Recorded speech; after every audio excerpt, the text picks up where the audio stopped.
Estamos de volta com o Esporte Fantástico e vamos direto para Paris com o correspondente André Tal. Olá, boa tarde, André. Segundo informações, 2 brasileiros estão entre as vítimas. André, você pode contar para a gente como é que está o estado de saúde deles? Boa tarde. Olha, segundo o consulado brasileiro aqui em Paris, uma dessas vítimas é um arquiteto brasileiro, levou 2 tiros, passou por cirurgia e agora se recupera. A outra vítima é uma estudante brasileira que tomou um tiro de raspão e se passa bem, segundo as informações. Esses 2 brasileiros estavam num restaurante chamado Le Petit Cambodge, no 10º distrito daqui de Paris, um restaurante bastante movimentado de comida asiática, que fica em frente a um bar onde também as pessoas foram atingidas. As testemunhas dizem que os terroristas chegaram de carro na rua desses locais, 2 homens desceram, um atirava contra o bar, o outro atirava contra o restaurante, dava rajadas com fuzis calibre AK-47 e pelo menos 14 pessoas morreram nesses ataques ao bar e ao restaurante. Estive lá em frente agora, existe muita comoção, as pessoas, os vizinhos, os parisienses colocam flores, velas para homenagear as vítimas, as pessoas choram, se abraçam e estão chocadas com o que aconteceu na noite de sexta-feira em Paris. Neste sábado, portanto, os parisienses choram os mortos e tentam entender como esse massacre, essa tragédia, essa sequência de ataques pôde acontecer no coração da capital francesa. Milena.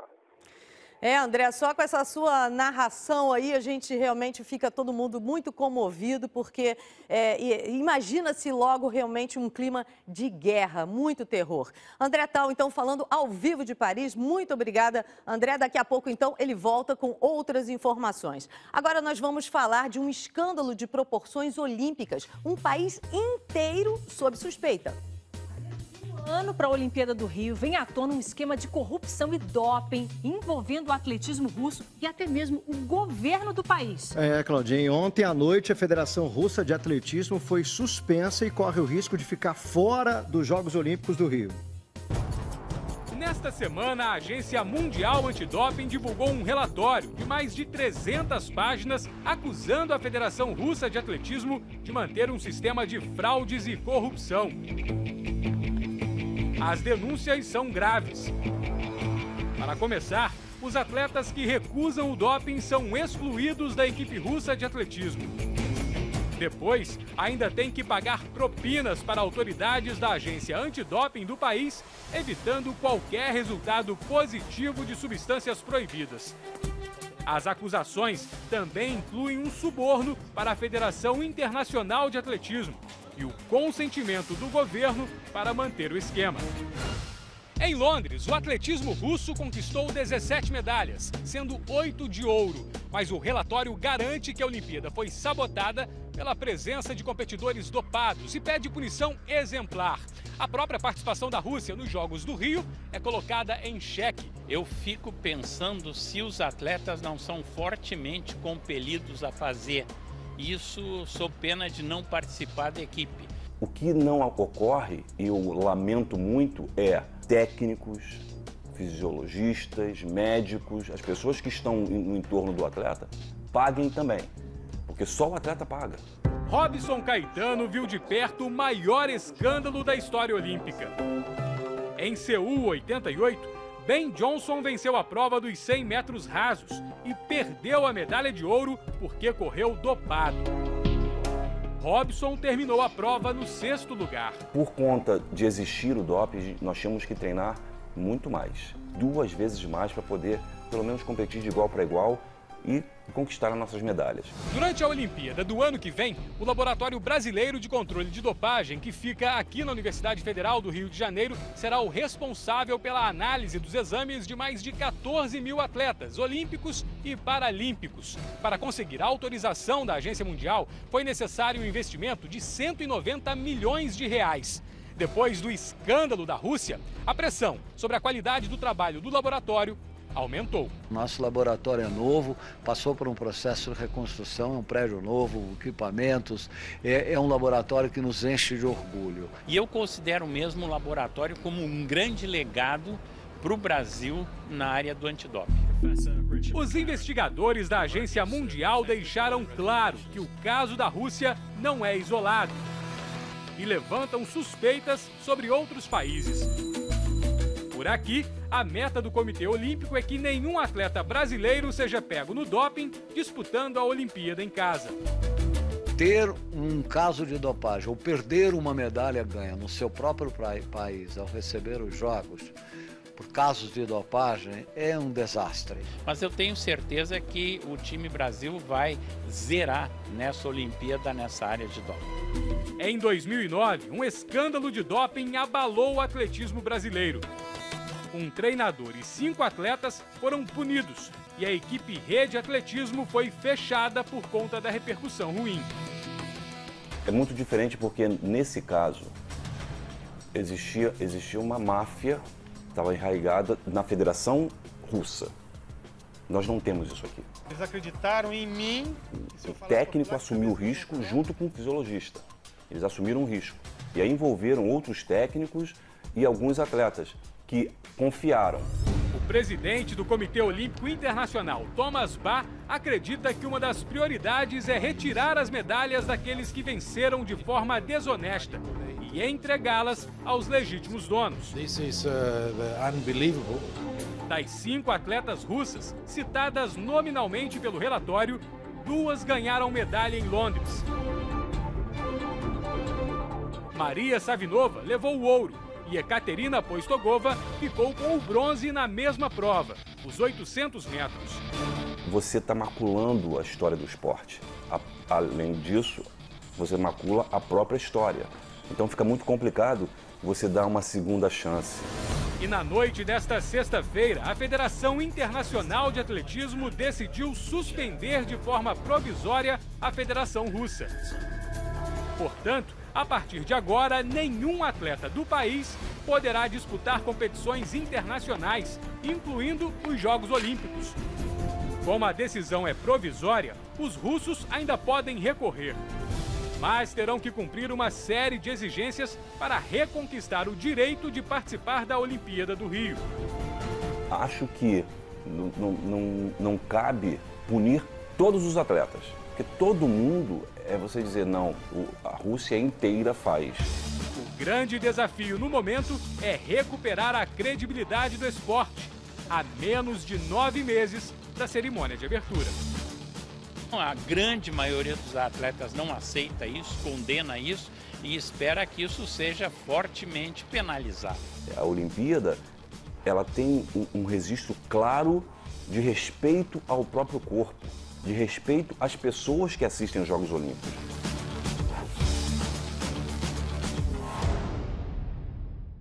É esse o esporte, né? Saúde e respeito em primeiro lugar.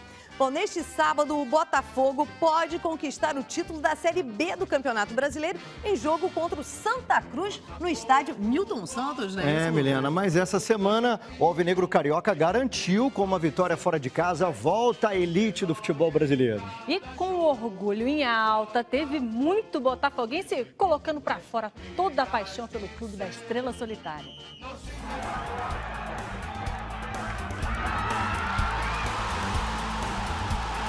É a própria torcida que diz: é preciso ser louco para ser Botafogo.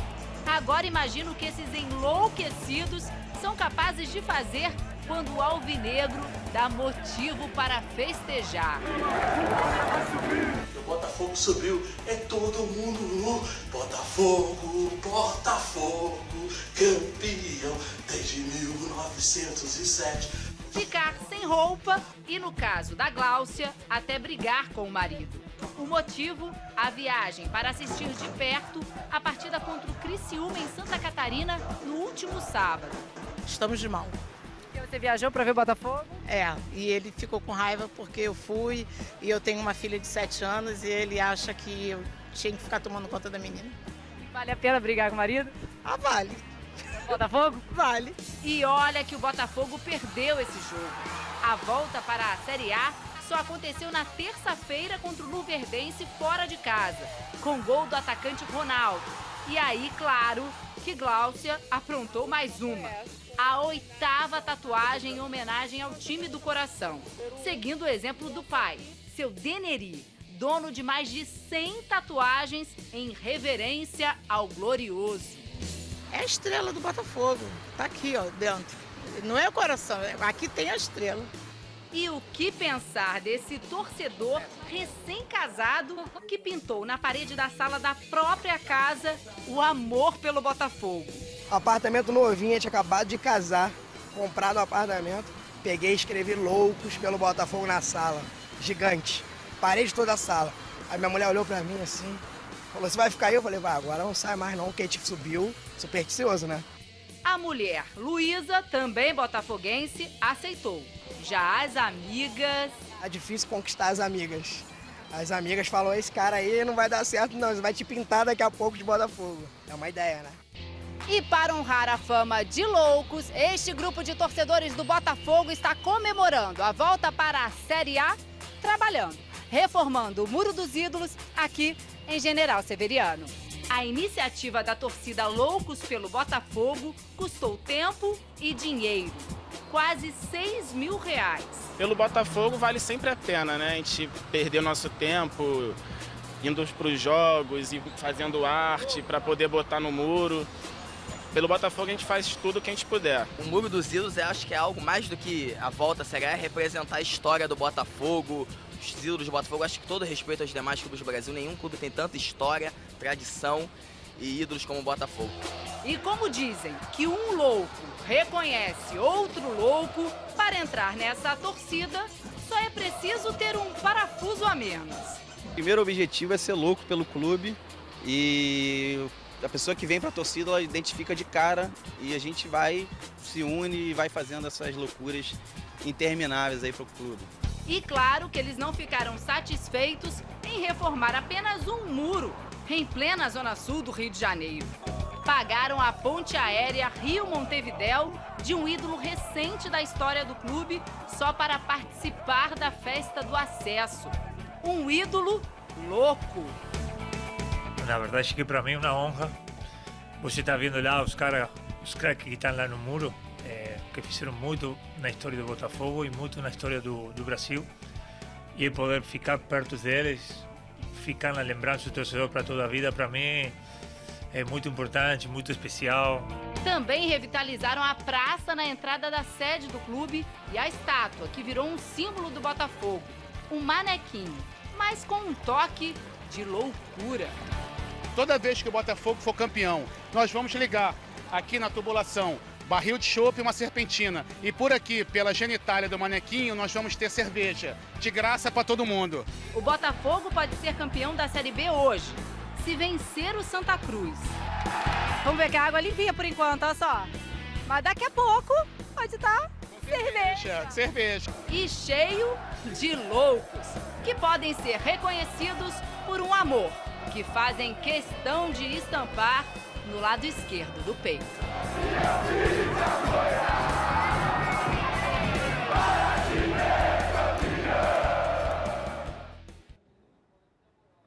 Quanta loucura, hein? Parabéns ao Botafogo que voltou ao lugar que merece. E ainda hoje, novas informações sobre a situação em Paris depois da série de atentados terroristas.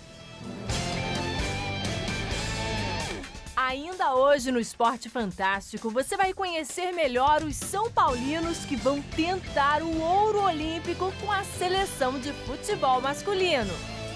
Vai ser na nossa vez, vai ser a oportunidade vai ser nossa.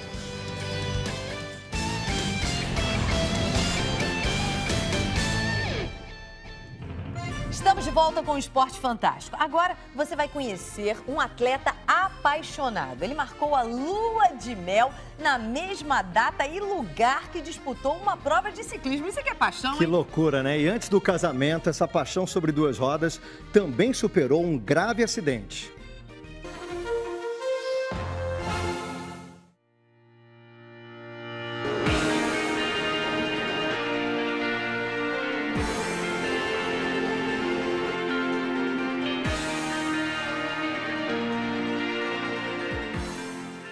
Meu nome é Marcos Ribeiro.